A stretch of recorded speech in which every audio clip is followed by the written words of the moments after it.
22 settembre 2017, siamo in Francia, più precisamente a Le Plessis-Robinson, comune che dista circa 40 km da Parigi. È una serata tranquilla come tante. Le famiglie sono già tutte riunite nelle loro case. All'improvviso, delle grida femminili squarciano il silenzio. Sono le 22:30 e quelle urla provengono da una piccola palazzina, più precisamente dal quarto piano. Quando i vicini di casa si allertano, notano che nell'appartamento sta divampando un incendio proprio in quel momento. Uno di loro, quindi, decide di fare eruzione al suo interno.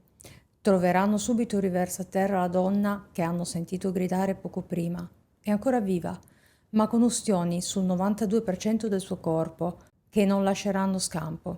Morirà 2 giorni dopo all'ospedale. Dall'appartamento viene portata in salvo una bambina di 7 anni, figlia della vittima, e in un'altra stanza ci sarà anche un uomo in condizioni critiche, marito della vittima.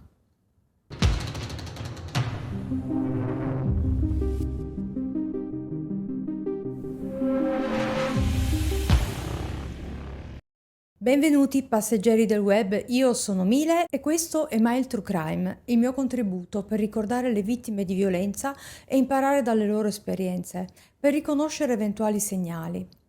E oggi vorrei parlarvi di una piaga di cui si sente parlare tanto in questo periodo, ma che in realtà ha sempre attanagliato la storia della nostra civiltà, il femminicidio, che, pensate, nel 2017 ha mietuto 143 vittime soltanto in Francia. Vi parlerò della drammatica sorte di Ghislaine Bouchet, la 96esima vittima di questo triste conteggio. Lei è nata nel 1983 ed è la più piccola di 4 figli, particolarmente legata alla primogenita, Sandrine, di 10 anni più grande. Viene descritta come una bambina e poi una donna allegra, solare, con una visione della vita romantica.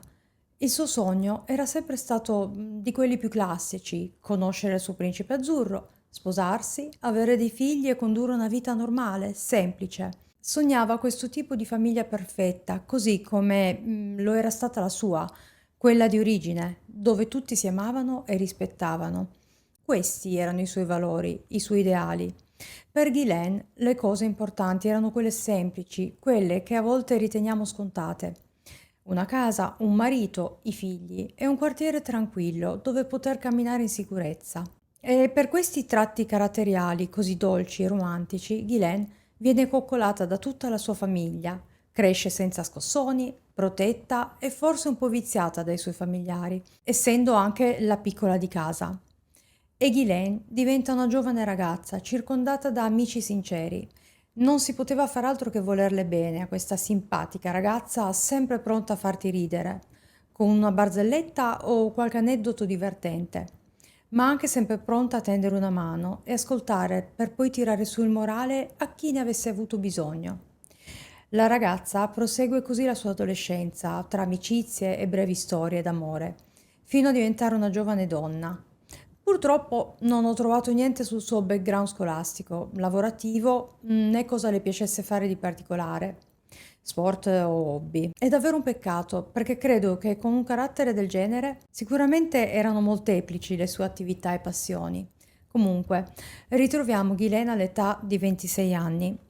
È un fine settimana e si è organizzata con gli amici per una serata in discoteca. Quindi si veste e si prepara di tutto punto per l'occasione. È in questa occasione che conosce Christophe Jalagis. Jalagis? Lui ha 31 anni, è un uomo serio e posato, ma allo stesso tempo simpatico e gradevole. Passano l'intera serata insieme, dialogando amabilmente e mai la ragazza coglie in lui atteggiamenti invadenti o fastidiosi. E questo la colpisce profondamente, fin da subito. Insomma, Ghislaine è subito ammagliata da questo giovane, che le dà subito quel senso di protezione che è proprio la caratteristica che lei cerca nel suo principe azzurro ideale. E neanche a dirlo, i due giovani iniziano a frequentarsi.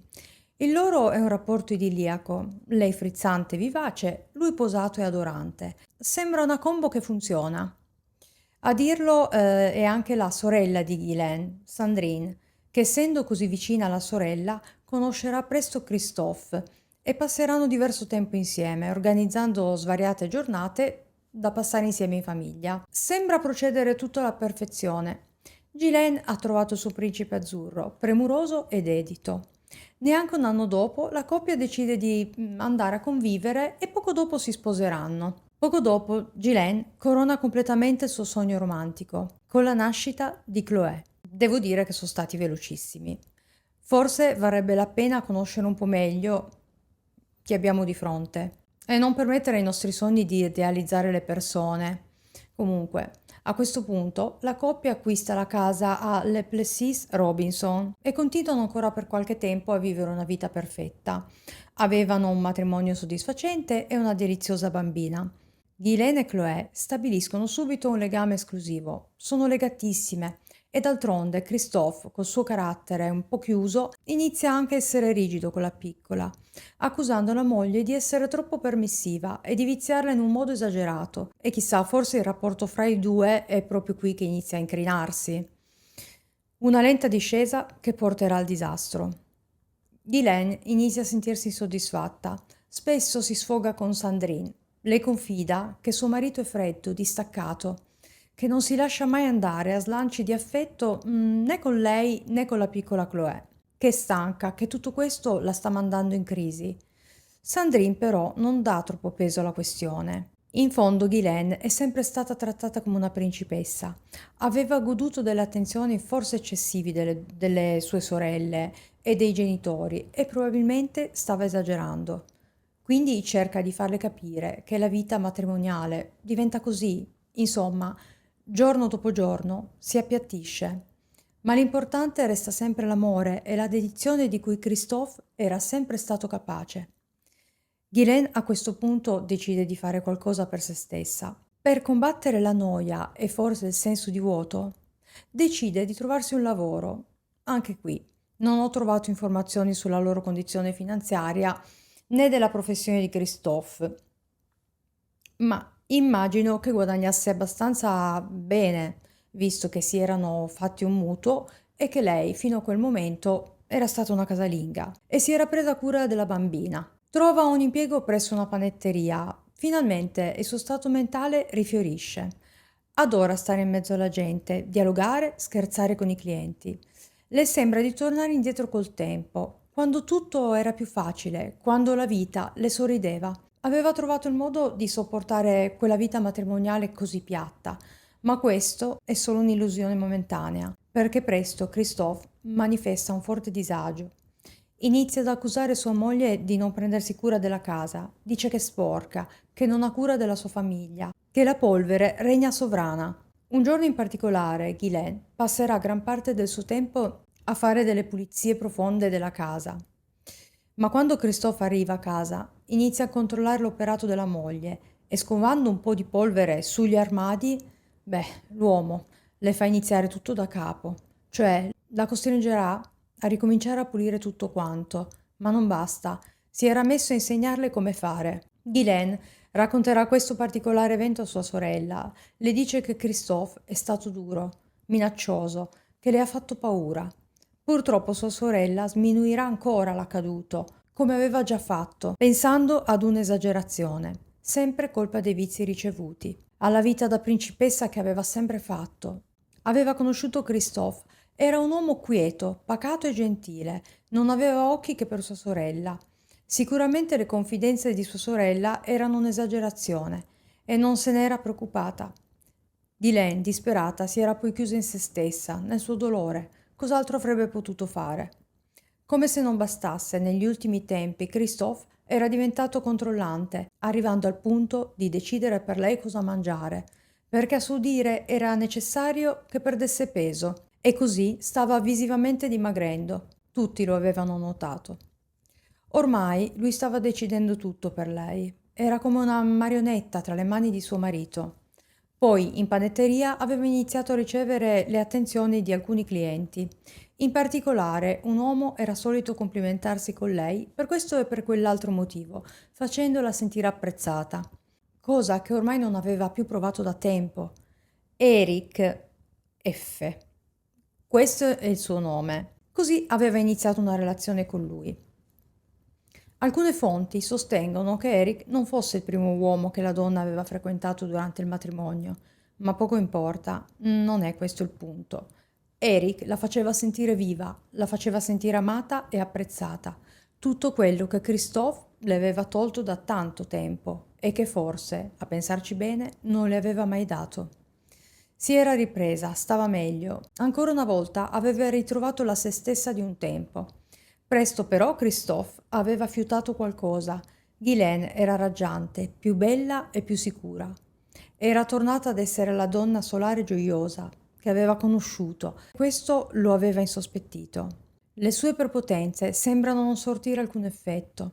Per porre rimedio a questo, aveva così deciso di togliere ancora qualcosa alla moglie, la libertà. Così, quando Ghislaine staccava dal lavoro, era Christophe che la riportava a casa e quando iniziava il turno, uguale.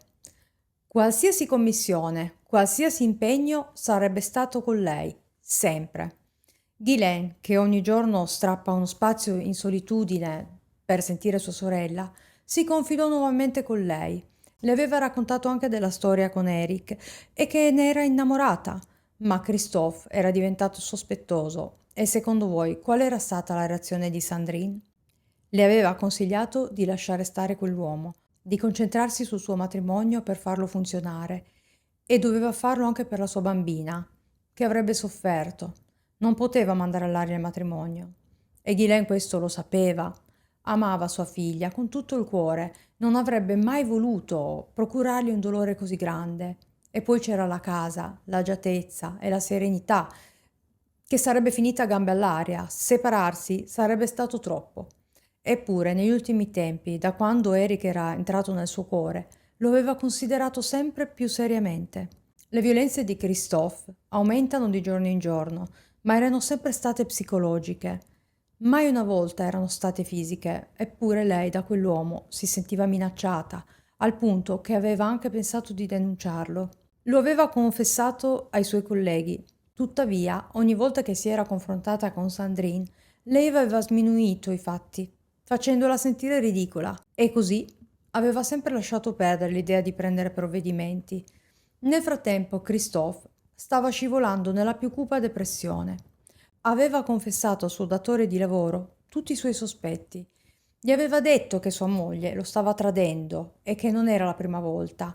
Solo che ultimamente tutto era diverso. Forse Ghislaine si era seriamente innamorata di un altro uomo?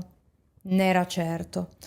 L'uomo poi, nell'ultimo periodo, era diventato ancora più severo nei confronti di Chloé, arrivando a punirla in modo esagerato, aumentando così liti e tensioni tra loro due, tra i coniugi. Sembrava scaricare tensioni e frustrazioni sulla piccola e Ghislaine non poteva accettarlo. L'idea di lasciarlo si faceva largo in lei sempre più prepotentemente. Un giorno Christophe aveva sentito la notifica di un SMS sul cellulare di Ghislaine. Quel giorno era stato l'inizio della fine. Era Eric e con quel messaggio Christophe aveva avuto prova di tutti i suoi sospetti. Lo aveva letto e il suo castello era crollato. Adesso non aveva più niente da perdere. Aveva la certezza che Ghislaine non era più sua. Aveva rintracciato e affrontato Eric davanti alla scuola di sua figlia. Era stata una discussione pacata, anche se il contenuto non viene riportato da nessuna fonte. Però ho ascoltato un'intervista di Sandrine e incrociando un po' ciò che viene detto, credo di poter ricostruire gli eventi. E il 22 settembre Ghislaine telefona a Sandrine. Le spiega che la situazione è precipitata, che Christophe aveva affrontato Eric e, questa è una mia deduzione, quest'ultimo deve avergli detto che tra lui e Ghislaine non era solo un'avventura, che per loro due era finita. Probabilmente Ghislaine e Eric avevano precedentemente parlato seriamente di iniziare una vita insieme. Quindi, tornando alla telefonata con Sandrine, le aveva detto che quella stessa sera avrebbe lasciato Christophe e che sarebbe passata da quella casa solo per prendere Chloé. La decisione era presa e Christophe ne era già a conoscenza.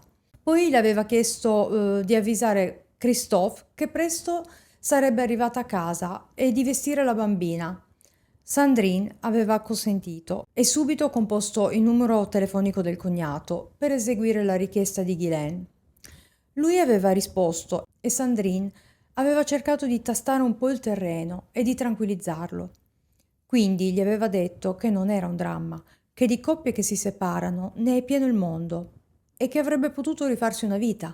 Inoltre, avendo una figlia, era saggio restare in buoni rapporti per non farla soffrire. L'uomo però gli aveva risposto qualcosa di davvero inquietante, e cioè che avrebbe dato fuoco alla casa. Così Ghislaine era libera di fare la vita che voleva. Sandrine aveva interpretato questa affermazione come una minaccia di suicidio, quelle parole dette per la disperazione, in un momento di sconforto, ma che in realtà non si pensano realmente. E a posteriori poi si è arrabbiata con se stessa e si è sentita in colpa, ovviamente. Ma sul momento le erano sembrate solo parole di disperazione. Ancora una volta Sandrine era rimasta ferma sull'opinione che aveva di lui, quella di un uomo assennato, ragionevole. Così quella sera Ghislaine aveva fatto il suo ingresso in quella casa e subito si era scatenata una lite furibonda. Chloé era stata mandata nella sua camera, ma da lì aveva continuato a sentire i toni irati dei suoi genitori. Un vicino di casa, mm, Aziz Sakuhi, pronuncia come sempre con le pinze, prendetela. Lo chiamerò Aziz. All'epoca adolescente non aveva fatto caso ai toni alterati, pur udendoli, perché aveva lo stereo con la musica piuttosto alta, ma l'aveva successivamente abbassata, credendo che il grido fosse proprio rivolto al suo indirizzo, visto che in passato era stato ripreso da Ghislaine per questo motivo, per la musica alta. Poi però aveva sentito qualcosa di più allarmante. Le urla della donna avevano iniziato ad essere di terrore. Gli diceva di fermarsi, di smetterla. E poi aveva sentito l'uomo intimare alla bambina di tornare in camera. Anche Chloé aveva sentito che i toni erano cambiati, erano ancora più spaventosi. Era uscita dalla sua camera e, poco prima di ricevere quell'ordine da suo padre, lo aveva visto agitare una bottiglia con all'interno del liquido trasparente e lo stava gettando verso sua mamma, bagnandola. Poi era scappata in camera.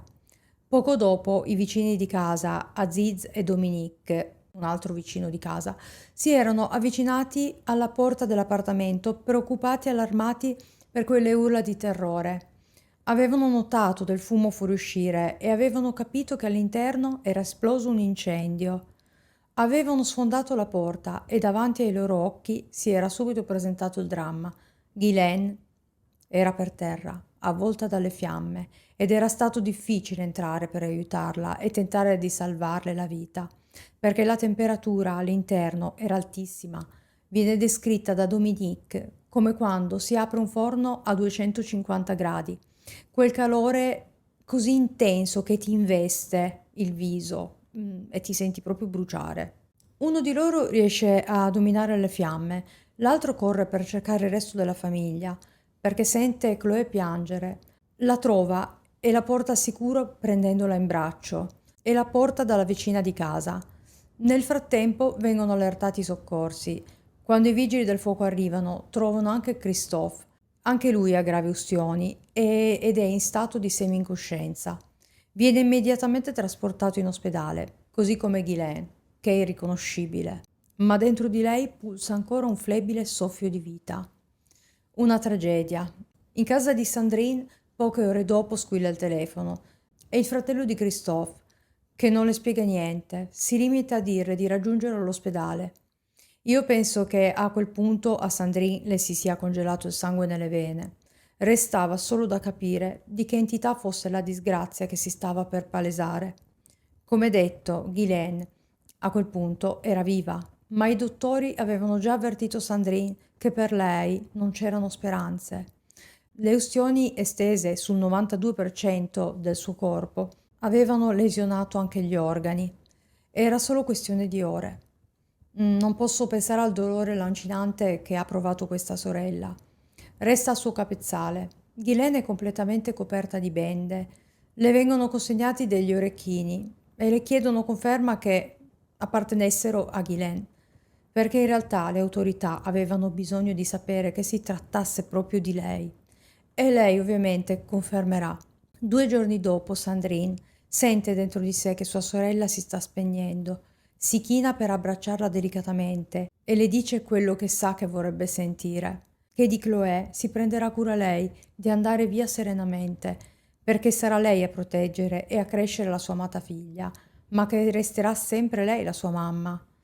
E alle 10:30 del mattino, così, tra le sue braccia, Ghislaine, dopo quella promessa, si addormenterà per sempre.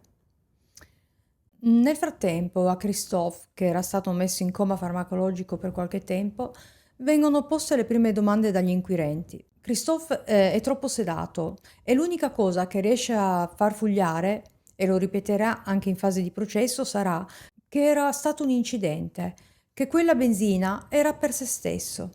Ghislaine si era solo malauguratamente inciampata sopra. E poi lui non ricordava altro. Questo però non combacerà con la testimonianza di Chloé, che aveva fin da subito detto che suo papà aveva cosparso sua mamma con quel liquido, per poi spedirla nella sua camera. In seguito anche l'autopsia confermerà che la quantità di liquido infiammabile trovato sugli indumenti di Ghislaine non poteva essere frutto di un contatto accidentale con lo stesso. Quindi, in sede processuale, presso la Corte d'Assise di Nanterre, i giudici ascolteranno tutte le testimonianze, che sono un po' tutti i fatti che vi ho riportato. Poi ci sarà una perizia psichiatrica su Christophe che descriverà un profilo classico tra gli autori di femminicidio: fragilità narcisista, forte dipendenza affettiva dall'altro, paura e panico da abbandono. Sandrine combatterà in prima linea durante il processo per assicurare il massimo della pena per l'uomo che aveva distrutto così tante vite e sarà attivista in seguito per le vittime di femminicidio, promuovendo fiaccolate e vari eventi per la sensibilizzazione. Sarà anche autrice di un libro della storia di Ghislaine, ovvero Elle quitte il la tue. Diciamolo in italiano, ovvero lei lo lascia, lui la uccide, questo è il titolo, che vorrei tanto leggere ma è pubblicato unicamente in lingua originale e quindi niente. E comunque nel libro denuncia anche le varie mancanze da parte delle istituzioni, come un appoggio psicologico per i familiari che perdono una figlia, una sorella, una mamma, insomma, sarebbe davvero interessante leggerlo. Come vi dicevo, in 3 anni di indagine, fino alla data del processo, avvenuto il 15 gennaio 2020, Christophe si è sempre dichiarato innocente, attribuendo ad un incidente la morte di Ghislaine, e ha sempre avuto premura di mostrarsi in tutti i suoi atteggiamenti compulsivi, come coprirsi ripetutamente le braccia con le maniche della maglia per non mostrare le cicatrici, e atteggiamenti goffi come stare seduto ingobbito e con le braccia conserte senza mostrare alcuna espressione sul volto. La condanna che quest'uomo ha ricevuto è stata di 20 anni e la revoca totale della potestà genitoriale. Beh, questo era il minimo, direi. Penso che non sia assolutamente giusto. Mi sembra una condanna un po' troppo leggera, anche perché ricordiamoci che se Aziz e Dominique non fossero intervenuti con coraggio e tempestività, molto probabilmente anche la bambina sarebbe morta tra le fiamme. Comunque, Chloé, come già detto, è stata adottata dalla zia, che si è fatta carico di 3 anni di terapia psicologica e diciamo che avendo un legame stretto con Sandrine, l'impatto con la sua nuova vita è stato un po' meno violento, forse. Anche questa storia mi lascia con l'amaro in bocca. Nel corso delle ricerche mi sono ammonita più volte per essermi sorpresa a giudicare Sandrine, che a suo tempo aveva ripetutamente tranquillizzato Ghislaine, che ha sottovalutato le sue preoccupazioni. Ma quanto è facile dopo. Cioè, dopo a posteriori è facile giudicare, no? Però se posso, dobbiamo proprio imparare ad ascoltarci. Spesso il nostro cuore ci dice che qualcosa non va, eppure giustifichiamo, sopportiamo e alla fine ci convinciamo che tutto sia a posto. Ascoltiamoci. Se vi va, fatemi sapere cosa ne pensate, lasciando un commento qui sotto. Con questo vi saluto. Spero che questo video sia stato di vostro interesse e vi abbia fatto riflettere. E grazie per essere arrivati fin qui. Ciao!